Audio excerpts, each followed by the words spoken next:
So our goals in running experiments are to present stimuli to subjects, be able to control devices. Potentially, if we have external devices, we might want to actually sort of turn stuff on and off, like monitors or speakers, but you might also have like little special devices that you might want to control. Collect responses from our subjects, like button presses or even vocal responses. And then for EEG ERP experiments, we want to send trigger codes to the EEG system that say exactly when individual stimuli from our experiment were presented. And so that's what we're going to go over.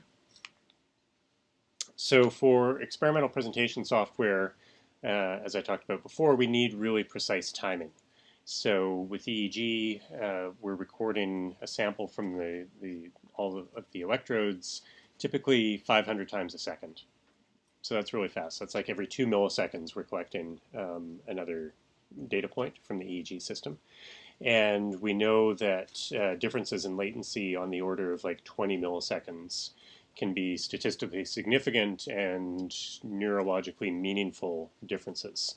And so it's important that our stimuli have very precise timing in terms of when they're presented, sometimes relative to each other, if the sort of stimulus onset asynchrony, as we call it, is important.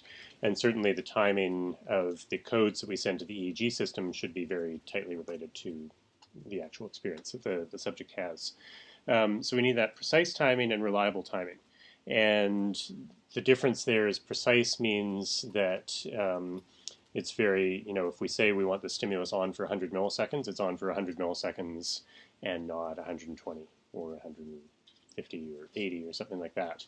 Reliable timing means that, as I talked about before, there's a bit of variability around stimulus timing because we're always having to synchronize with the refresh rate of the monitor. And so there may be some variability in your stimulus timing, but it should be reliable. So if we say 100 milliseconds, we know if the monitor is refreshing at 60 hertz, we might not be able to get 100 exactly because 60 hertz means each each refresh is 16.666667 milliseconds. And so if 100 doesn't divide evenly by that number, then we're going to be a bit off. But when we say reliable, we mean that it should be sort of plus or minus one screen refresh and not plus or minus 50 milliseconds. So we want consistency even if the timing turns out to be sort of on average 102 milliseconds and not 100, as long as it's got a narrow standard deviation around whatever that timing is. That's really valuable. It's when you start getting high variability that it's a problem.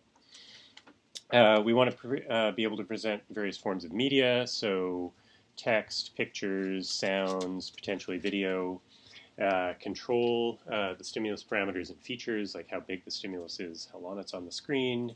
Ability to randomize or otherwise control the presentation order. So say you have 100 stimuli, ideally you may want to have a different randomized order for every individual subject. And ideally you don't have to sit there in Excel and like randomize 100, or you're not going to have 100 subjects, but however many subjects you have, you don't want to create randomized sequences for each one. You would hope that the program could do that for you. And you want ideally some sort of way to have internal feedback control and adaptation, meaning like if you're running an experiment and you're asking for responses and there's correct, incorrect responses, you want to be able to categorize each response as correct or incorrect. So for each stimulus, you want to tag it as, the correct response is the left button press or the right button press. Right, and then potentially you also want to be able to provide feedback to the subject when they get a wrong answer or correct answer. And in some experiments, you might actually want to do adaptive kind of stuff, like say perceptual experiments are a really good example. So if you're trying to assess somebody's threshold for detecting something like, a flash of light, you might change the intensity of the light from very dark and make it gradually brighter until they detect it, and then you might want to sort of bring it back down again. And so you want to be sort of adapting on the fly the brightness of the stimulus as a function of the response that you're getting from the subject. In other experiments, it might not be that complicated, but it might be things like, if somebody gets 3 errors in a row, you might want to make it easier. You might want to sort of give them a message like, hey, pay attention, try harder, something like that. You want to record your data for later analysis, right? So if you want to record reaction times, accuracy, things like that, and communicate with other hardware like the EEG system, and ideally it should also be fairly usable. And so, as you've experienced with PsychoPy, it's based on Python, but they've put a front end on it that really abstracts a lot of that coding away from you, so that you can just sort of drag and drop and do clicky things and make it fairly intuitive. Not all stimulus programming is like that. Sometimes they really do require you to be writing low-level code, which obviously makes those applications a lot less accessible, because most people who are doing cognitive neuroscience or other kinds of psychology experiments don't have that coding experience. So it's nice. And there are a lot of programs. I'll cover some of those later on in the lecture. All right, so to kind of build on some of those ideas, so computers have very precise clocks. So timing on computers is not per se a problem, but the thing is that they're doing many things. And even like most people have Macs here, so if you open the activity monitor, you'll see that there's probably like more than 100 different processes running on your computer right now. So there's whatever, if you're in Word or something, you're taking notes. Word is an application, it's running. It might have some helper applications, but then in the background there's lots of other stuff going on. And your computer runs off a CPU, so that like the core. And most computers nowadays have a CPU with multiple cores or multiple threads, so it can do multiple things in parallel. But at the same time, if you've got 100 different things that are competing for the time on that CPU, it means that everything gets done, and everything gets done pretty quick because computers are fast.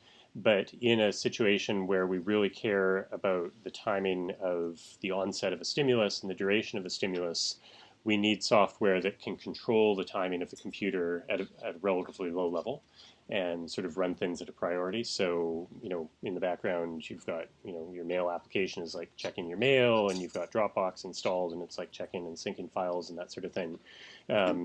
Stimulus presentation programs are written in such a way that they sort of prioritize their activity over these other things to ensure that your timing is more precise.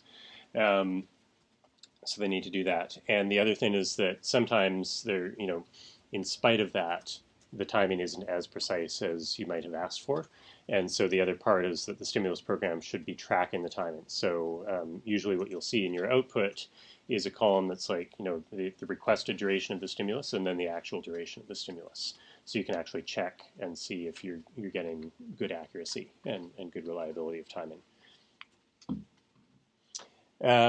Another thing to consider, and a lot of this is very transparent and maybe a bit non-intuitive, because as human beings, our processing systems and our consciousness is relatively slow compared even to the precision with which our neurons register perceptual stimuli.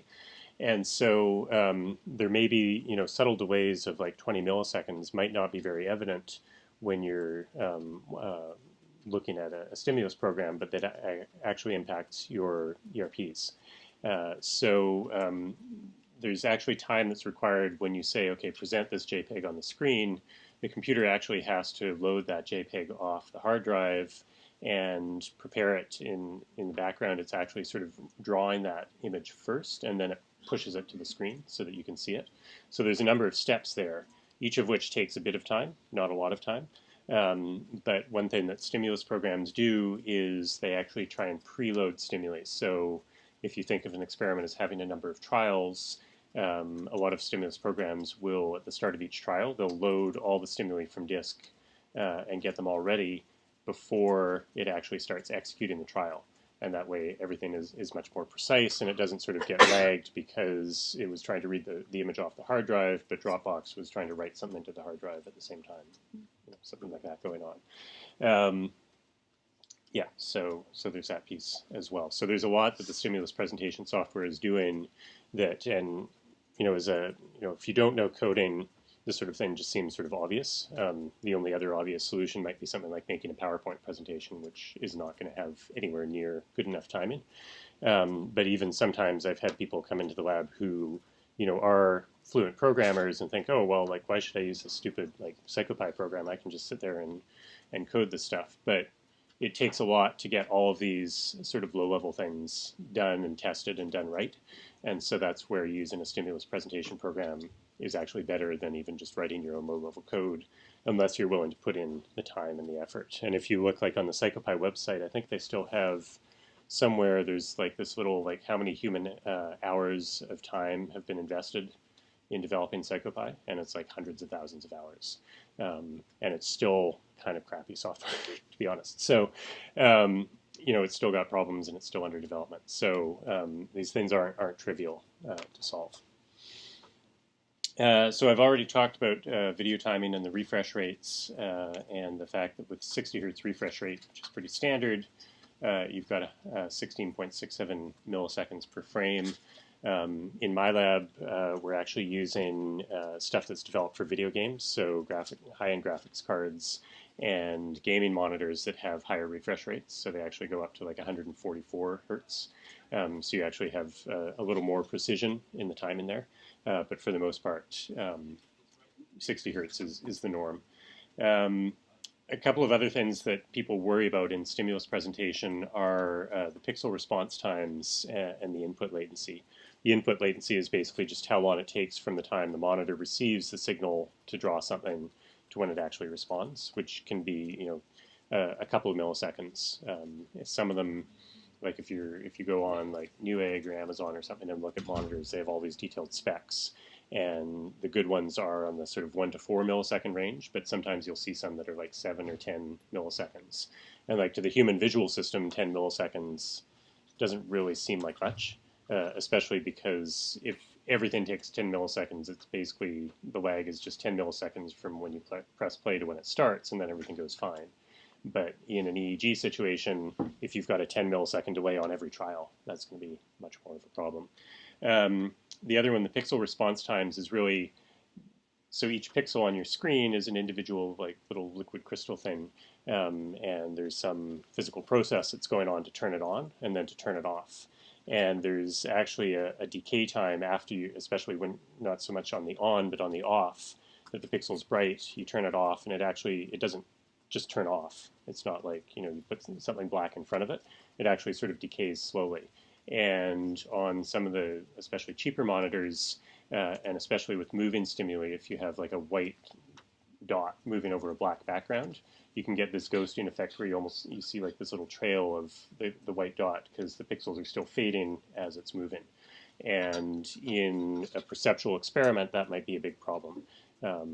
So these sorts of things are things that you really have to take into consideration as you're developing experiments. Now, in the context of this lab, you're being given the equipment and you're being told this equipment is good enough for what we're doing.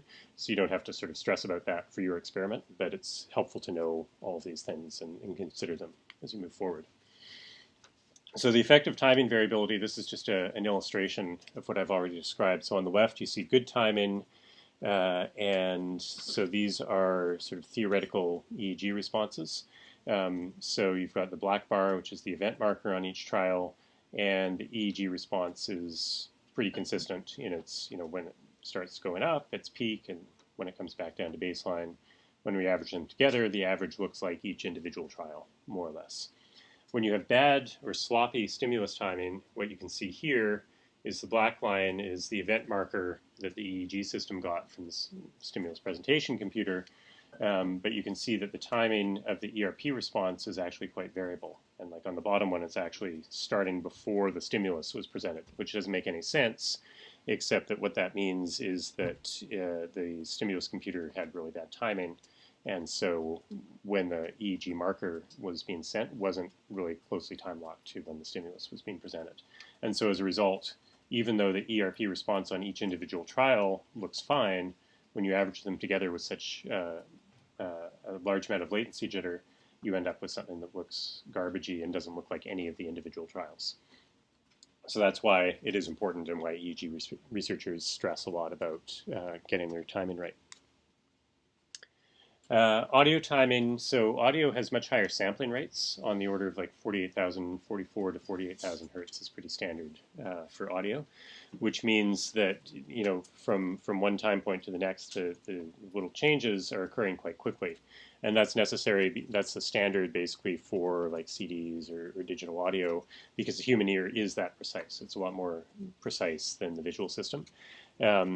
Unfortunately, so refresh rate isn't really a thing for speakers or for audio presentation the way it is for visual. The problem is more that last point, that audio cards typically have pretty poor latency and variance. And again, it's not something that you notice in listening to music or even podcasts or something like that. But when you're in an experimental situation, you say, okay, play the sound now. That whole sort of system of the computer sending a signal to the sound card, sending a signal to the speaker, producing the actual sound, takes a relatively large amount of time and is somewhat variable. And so audio timing tends to be worse. And there's a couple of ways around that. One is finding, because there's different sound cards and you can buy different sound cards, so you can find one that has relatively good timing. Which may, in my experience, has very little correlation with like the price of the sound card or how well it's rated on some internet site in terms of its sound quality. It's a much lower level and variable kind of thing. There are also like super expensive research dedicated systems that people who are doing really precise auditory stuff, especially if they're looking at, like in audiology, they often look at responses from the human brainstem, which occur over like 10 milliseconds after the stimulus is presented. So the timing there has to be really precise, and it's worth spending thousands of dollars just on the sound card. What we do in my lab, and a lot of other labs do this as well, is rather than depending on the timing of the stimulus computer to reliably represent when the sound was presented, we actually have a device in the room that's detecting when the sound is presented. So you can do this with a microphone. The problem with microphones is that if the subject coughs or something, that could cause a false alarm. But basically, if you imagine the wire coming out of the audio jack of the computer to the speaker, we split that wire and feed the signal in through a little box that just detects when the volume goes above a certain level, and it sends a trigger to the EEG system. So in practice, what happens is you're still sending codes from your stimulus program that say, okay, we're playing a sound, and it's condition A or it's condition B. And then some variable amount of time after that trigger gets recorded by the EEG system, this audio detector sends its trigger, and it's dumb. It just knows a sound was played, so it can't categorize it. So you need the first one that says what kind of stimulus it was, and then the second one that says, okay, now is when that stimulus was actually presented. And with that, we can get really good audio timing. But it's just a little more kludgy. As I think I said before, you can also do that with visual if you're concerned about the timing of your visual stimuli. So you can stick a little photodetector on the monitor. Obviously, you don't want to stick it over where you're presenting the stimulus because then your subject can't see it. But you can do things like for every image, say it's a face being presented in the center of the screen, you could make that image actually the size of the whole screen and have like a little white square in the bottom corner and just put your photosensor over the bottom corner. And then every time a stimulus is presented to the subject, the photodetector detects that little square in the bottom corner. So again, there are ways around this to measure things more precisely. Any questions about that stuff before I move on? All right. So I've talked about these trigger codes. And the system for doing trigger codes was invented probably before any of you in this room were born. It's a very old, primitive kind of system called TTL, or transistor-to-transistor logic. It uses something called the serial port that almost doesn't exist on any computer. Some, like desktop PCs, might still have it. It used to be how you plugged in like your mouse and lots of other peripherals before they had USB. And it's a super low-level system, so it's got 9 pins. One is the ground pin, so it doesn't carry information. So 8 pins that carry information, and each pin basically either is on or off. So it's either got like a 5-volt current flowing through it, or it's not. And based on the system, you can encode using binary math any number from 1 to 200, well, 0 to 255. So 0 is if all the pins are off. I won't go, this isn't like on the test, but just a basic introduction. So pin 1 is on and all the others are off, that sends a 1. If pin 2 is on and 1 is off, that sends a 2. If pin 1 and 2 are on, that sends a 3. And it sort of goes up like that. So it's sort of adding the pins together. The real consequence is that the only codes you can send from your stimulus program to the EEG system are the numbers 1 to 255. You can't send text, you can't send anything else, you can just send one of these numbers. And so when you develop your experiment, you have to come up with some sort of coding scheme that maps between the conditions and what they are in your experiment and these numbers. And that's entirely arbitrary. You just have to write it down so that you know later how to analyze your data. It can be a limitation because, for the most part, it's not, because say we're doing like faces, upright versus inverted faces. You really only have 2 codes that you have to care about, upright and inverted. You might have 100 different faces in each condition, but you don't care about the individual face, you just care whether it's upright or inverted. But in other cases, you might want to have that kind of granularity where you're saying, okay, like, so we've coded these faces based on, you know, their gender, their race, whether or not they have glasses, whether or not they have facial hair, whether they're smiling or not smiling, and you end up with a large number of dimensions that could, in principle, exceed 255 distinct categories once you sort of cross them all together. So it's like, you know, male, no glasses, Caucasian, upright is one, and you start doing that, you might exceed. So it can be a limitation, and the only real way around that is to send like 2 codes for a particular stimulus and time lock to the first one. You can do things like that. The system has persisted because it's so simple. It's also really fast, and so you don't have to worry about any delays. Whereas if you're sending like USB ports, have inherent limitations on their timing, so they're not as inherently precise. Different companies are working on ways around this, because it's getting to the point where the only way to do this is to buy a desktop computer and buy one of these serial cards separately, install it, worry about installing driver. Like it's kind of complicated. But for now, and certainly for this class, that's what you're limited to. And as I mentioned, you can't use 0, so you have 1 to 255 only. You need code for each condition, but not individual stimuli. And you might also want to send codes for subject responses as well.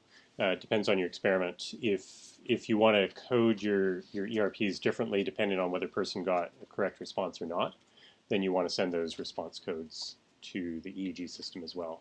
If you don't so much care, and in a lot of studies we don't care, because in a lot of EEG studies, the tasks are relatively easy, people make relatively few errors, so it's not necessarily worth it to exclude them.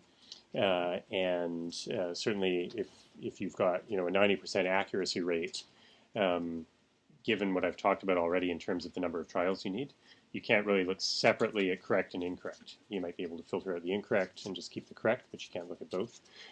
So it's sort of, in a lot of cases, people don't bother coding the responses.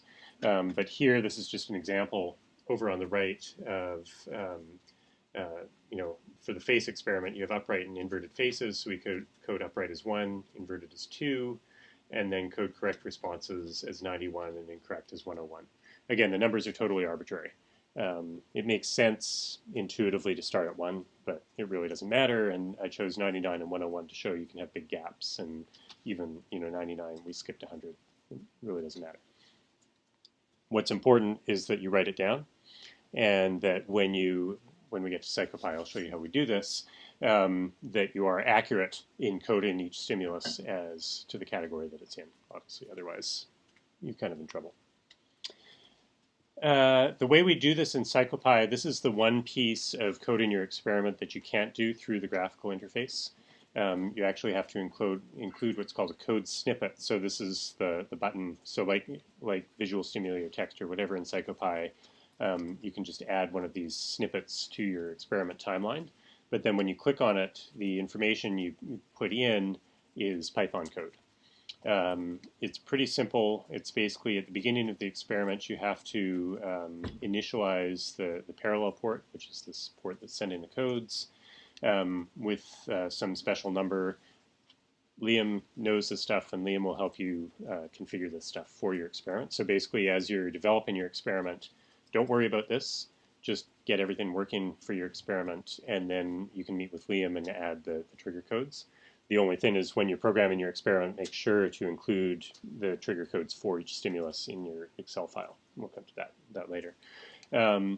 So at the beginning of the experiment, you have to activate the parallel port, and then on each trial, you have this little snippet that says basically send the code to the EEG system. And then the other thing that turns out to be important is at the end of each trial, you have to send another code, send a 0. The 0 basically just turns all the pins off. And the reason that's important is when you send the code, it basically turns those pins on to represent that code, but then they stay on.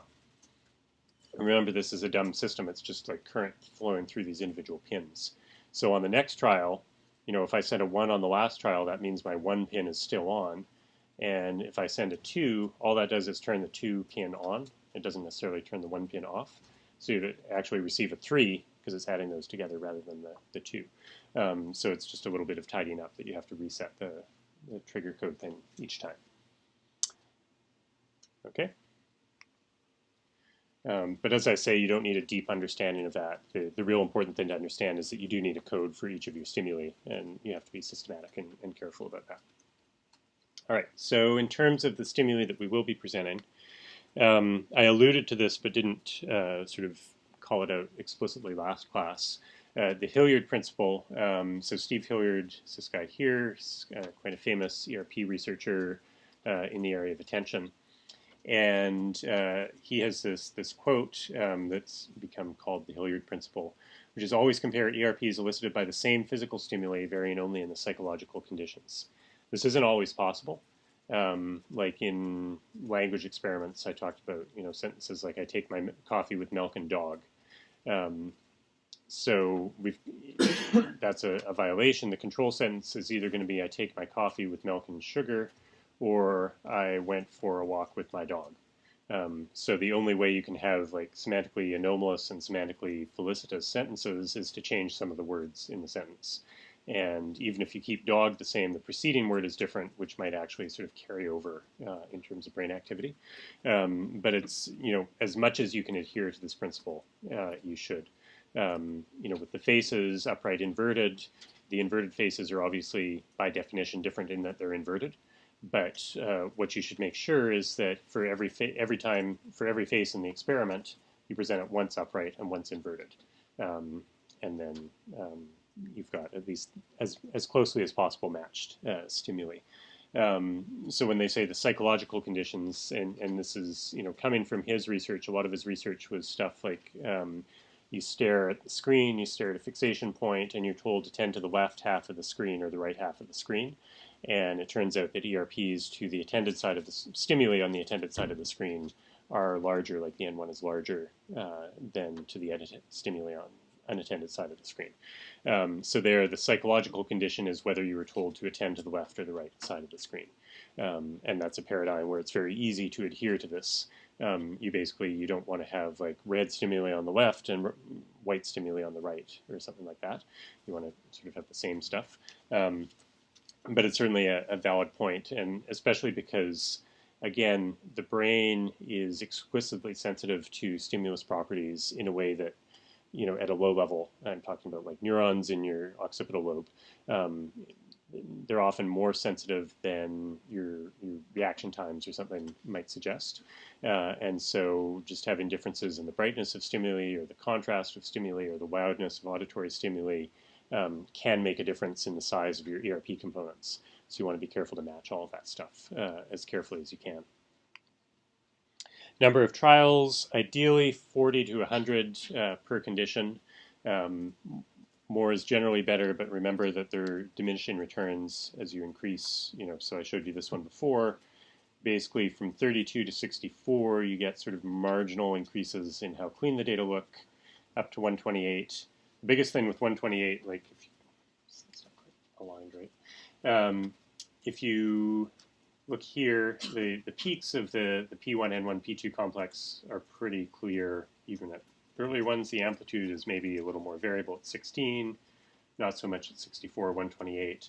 But you can see, like in the baseline period, 128 is cleaner than 64. So you do get some gain.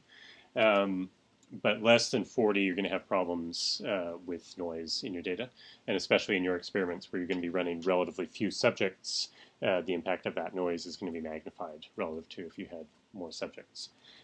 So to some extent, you can balance out lower numbers of trials with larger numbers of subjects. In your case, you definitely want to push for more trials, but then it just depends on what defines a trial. So again, like in an attention study, you're looking at brain responses to flashes of light that might take 100 milliseconds to display, and maybe there's a 200 millisecond gap and then another one, so you can fit a lot of stimuli in really quickly. If you're presenting sentences to subjects and your target stimulus is the last word in that sentence, and remember I told you we use a single word at a time presentation of these sentences, it might take 3 or 4 seconds to present one sentence, and then you want the person to make a response. So each trial might end up taking 6 or 8 seconds to occur, whereas in the attention study, each trial is taking maybe 300 milliseconds to occur. So obviously, if you want to get the same number of stimuli in those two experiments, the language one is going to be a heck of a lot longer in time than the attention one. And at some point, you're going to max out your subject's ability to stay awake and alert and engaged in the study, and that sort of thing. So there's some practical considerations there. Another one is, to the extent that you can, try not to repeat stimuli within a condition. I already said you should repeat stimuli across conditions so that everything's sort of counterbalanced. But ERPs are quite sensitive to repetition of stimuli. So you see attenuated, reduced responses the more a stimulus is repeated. So ideally find more different stimuli if you can for your study. I'm going to say this now because I forget if I have a slide about it. For a lot of stimulus types, there are already stimulus banks out there. So faces is a great example. There are lots of, if you just Google like face stimulus bank, you'll find lots of sets of stimuli that were developed for doing psychological or cognitive neuroscience experiments. So they're already going to be sort of cleaned up, the same size and shape and brightness and that sort of thing, which makes it a lot easier to do than if you're trying to like do a Google image search and then you've got all these different faces that vary on lots of dimensions. Others for like common household objects or line drawings of nameable objects. Emotionally arousing stimuli, there's something called the International Affective Picture System, IAPS, that has all these some like disgusting pictures and horrifying pictures and also cute baby pictures as well, that are already sort of validated as eliciting particular emotions. So those are really useful resources so that you can focus on sort of the design of your experiment rather than developing the stimuli, because that can be quite time consuming otherwise. How many subjects for your studies? 4 to 6 is a good target. More is better, because if you have too few, often you'll find that 1 or 2 data sets are not of as good quality as the others. And so having more sort of gives you a buffer around that. And just, we've already seen, going back to here, when we go from 2 to, this is trials, but it's sort of, because there's more individual variability than there is intra-individual variance. What you're seeing here going from 2 to 4 trials is sort of, you get even more of a benefit from going from 2 to 4 subjects, and going to 4 to 8 subjects. You get even more cleanliness. And so just at the end of the day, it's like, oh, we've got to run a couple more subjects. It's going to take like another 2 hours. But you're going to spend a lot more time in the lab working with this data than you did collecting it. And that time is going to be a lot less pleasant if you have relatively few subjects and the data is noisy, and then you're like trying to, like, we can't see the N170 because we don't have enough subjects, and then it's hard to write up the lab report. So definite benefits to getting a decent number of subjects. Back here, in practice for real experiments, I would say you need 10 to 12 to determine if you're getting the effects that you expect. So that's a good point. Like if you're pilot testing a study, 10 to 12 is a nice, 1 to 2 is nice just to show, okay, make sure the experiment's working.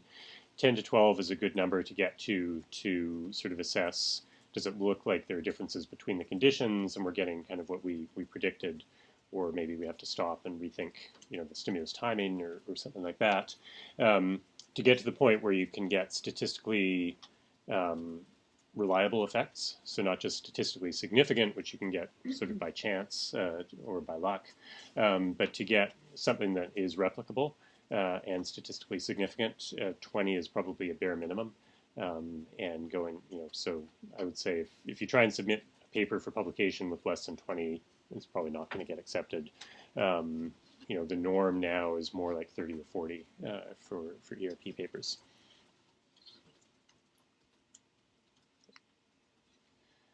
In designing your experiment, you need to consider the timing. So you need to consider things like how long is each stimulus going to be on, what's the interstimulus interval, which is the time between stimuli, and what's the stimulus onset asynchrony. The difference between those in the book, but just to clarify. So if here time 0 is when your stimulus goes on, say it's on for 100 milliseconds. So we'll do 100 here. That's off. And then out here, say our next stimulus comes on at 300. So our stimulus duration is 100 milliseconds, right? It's hopefully pretty simple. The interstimulus interval is this period. So between the offset of one stimulus and the onset of the next stimulus.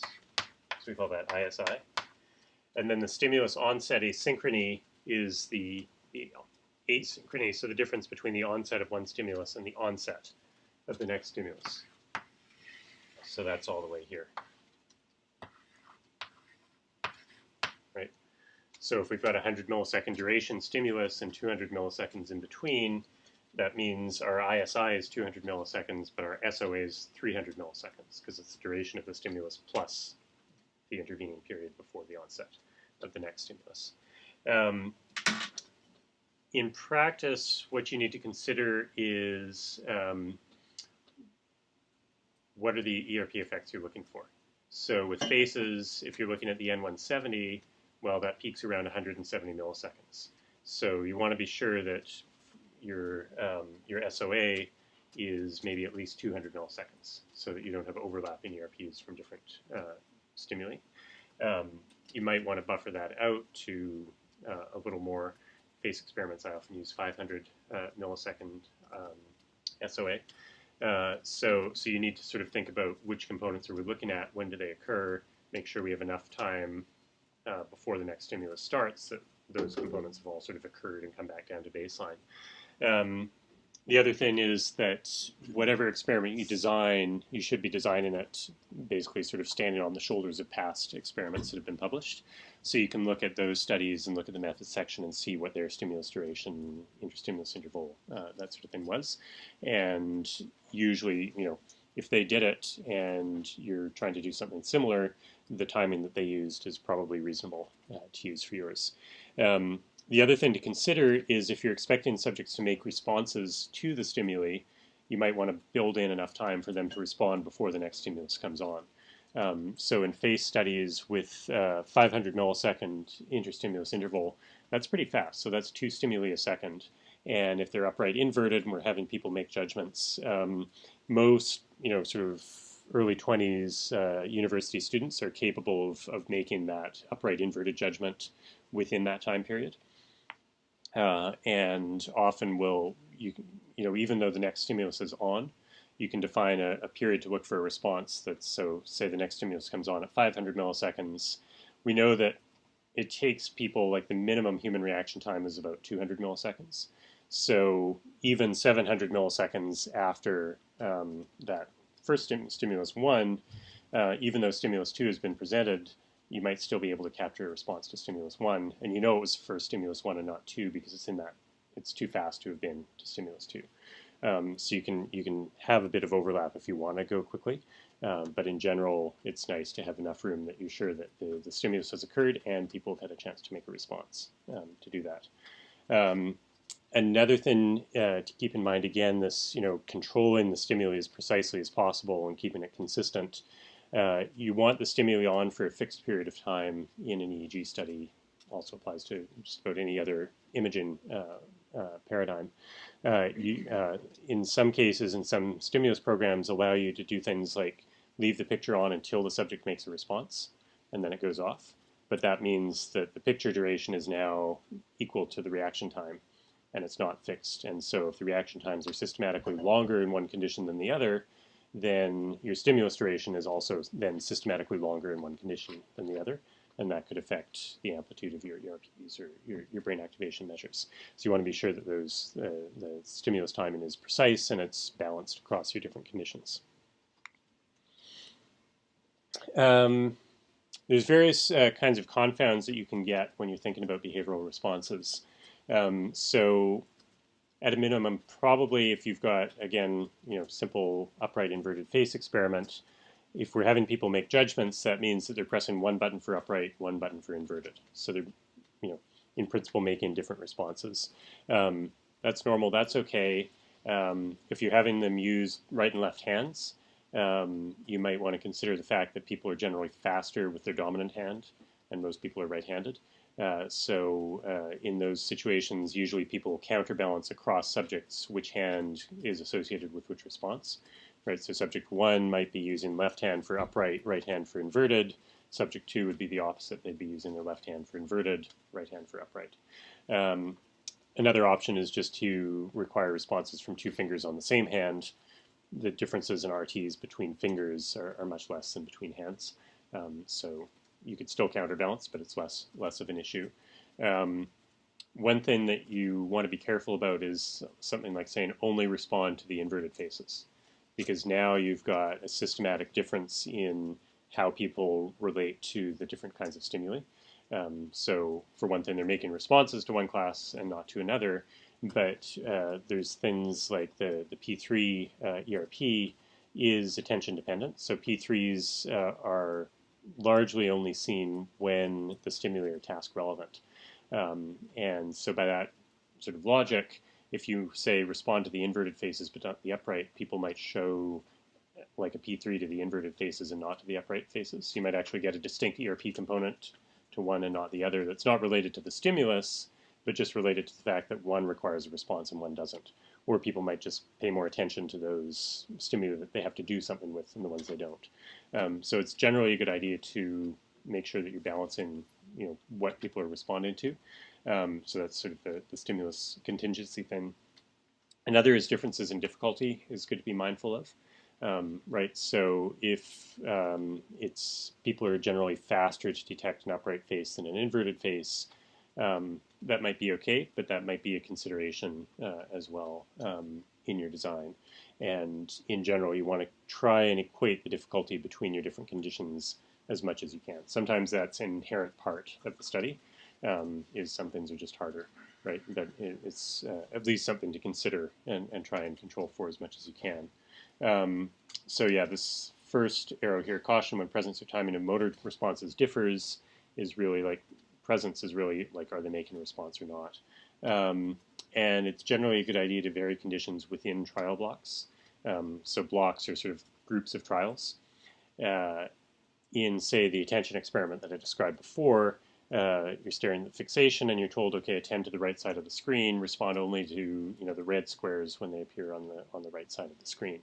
You would probably also want a condition where people were told to attend to the left side of the screen and do the same task, but now on the left side, so that you balance things out. But obviously, in that case, if it's sort of which side of the screen you're attending to, and the stimuli are coming really fast, you can't be on a trial-by-trial basis saying, okay, attend right, attend left, attend right, attend left. It'd be too overwhelming.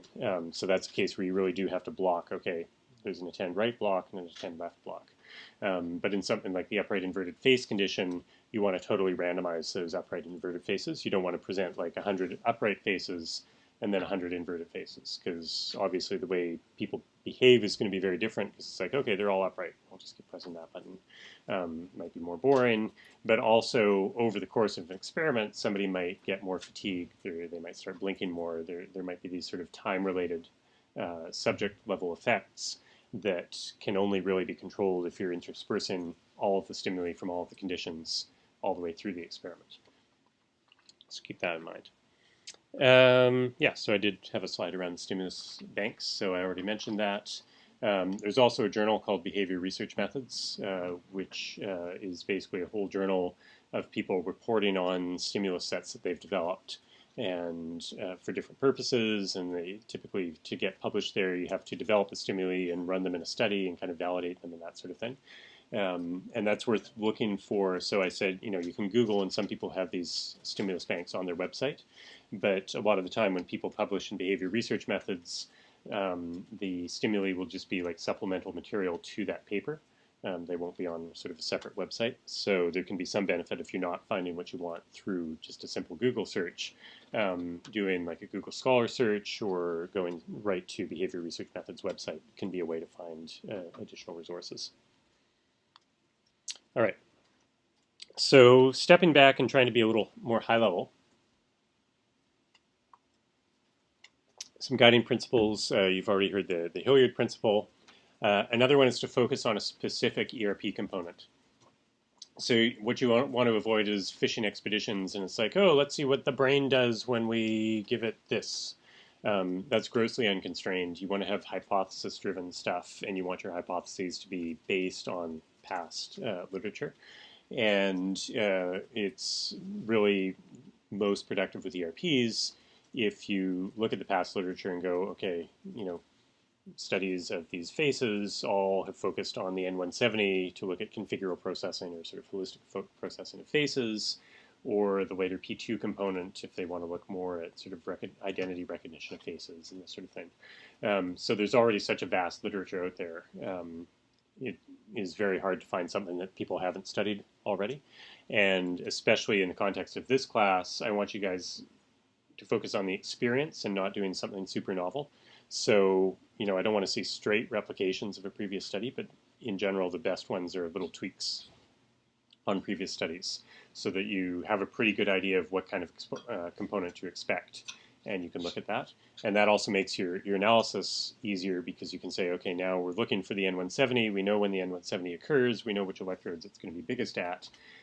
So we know how to target our analysis as opposed to, well, there's, you know, we expect some difference somewhere on the head. And then once we get that difference, we won't know how to interpret it because it's just some difference in electrical potential.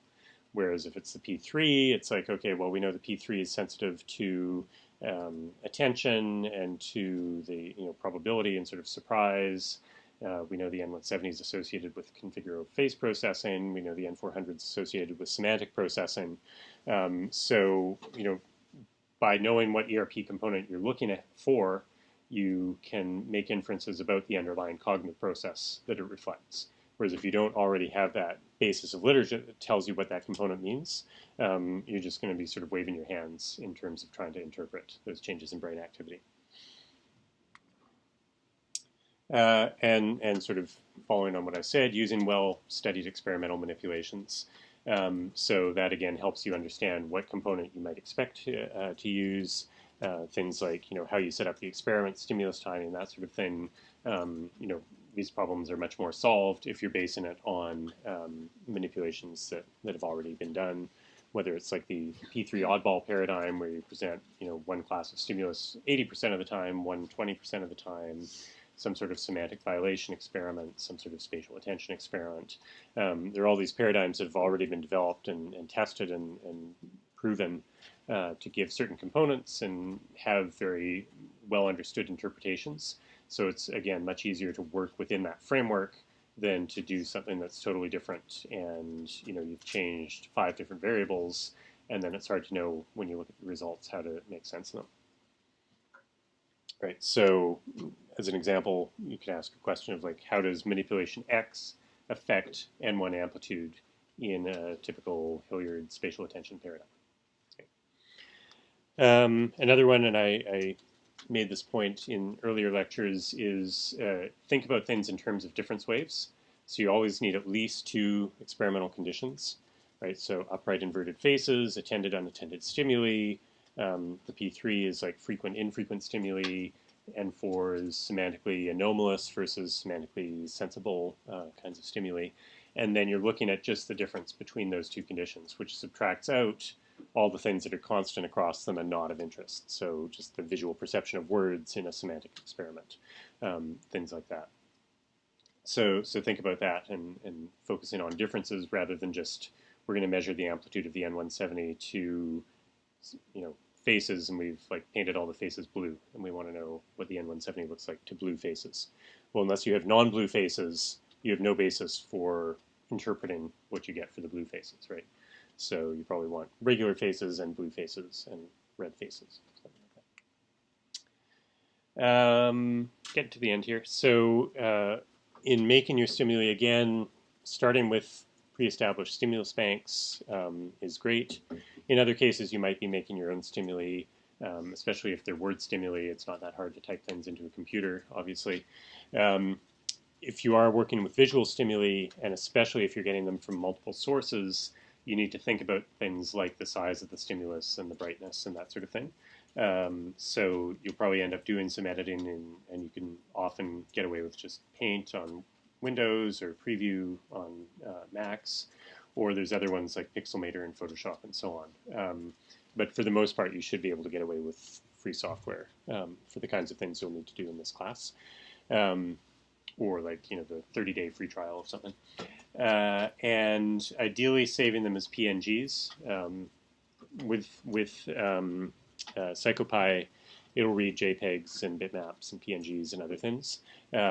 Generally, PNGs give you really crisp stimuli. JPEGs tend to often get a little fuzzy because of the compression. And the other thing, again, not probably a big hassle with modern computers, but JPEG is a compressed format.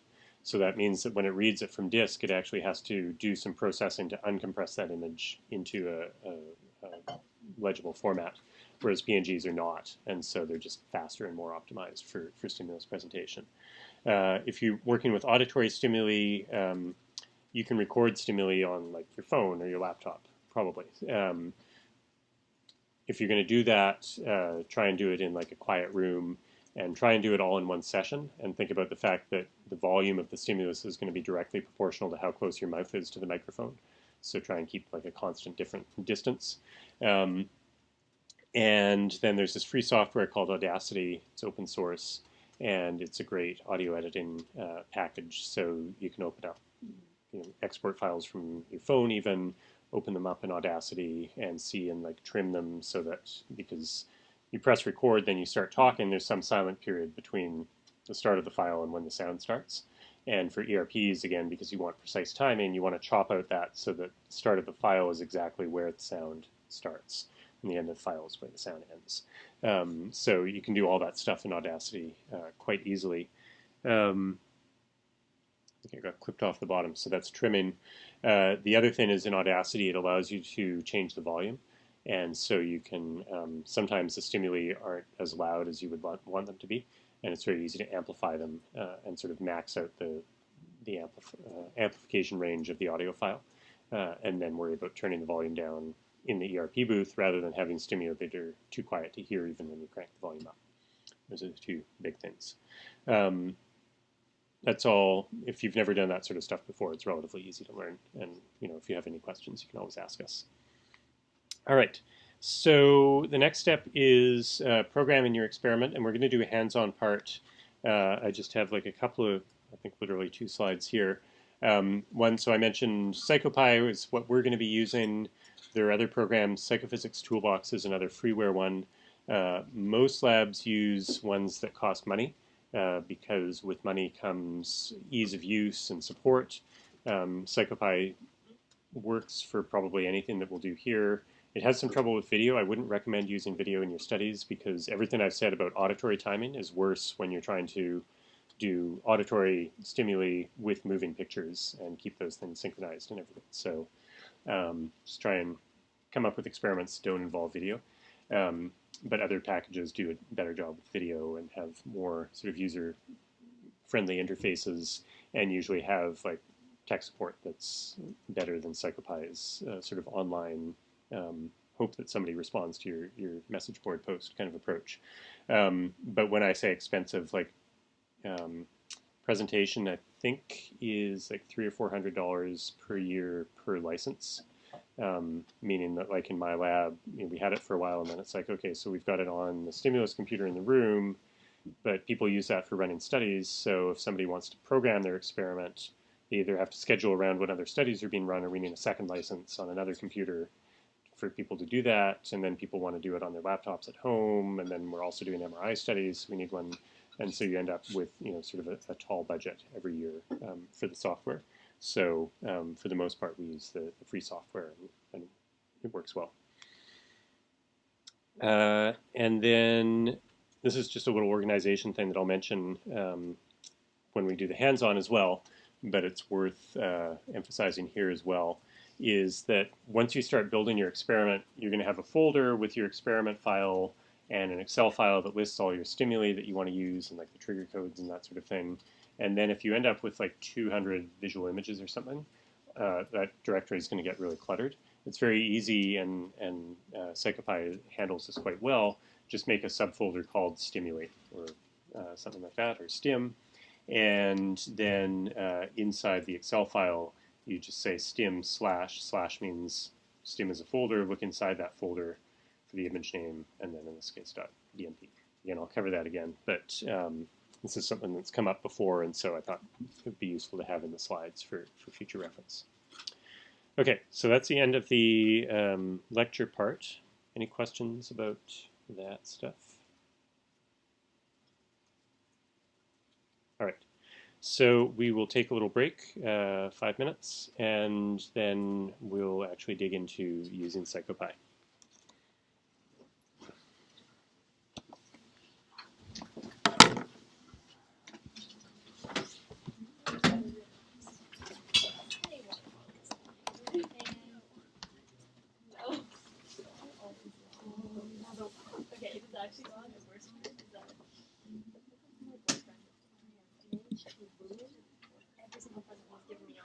Ruined or done something.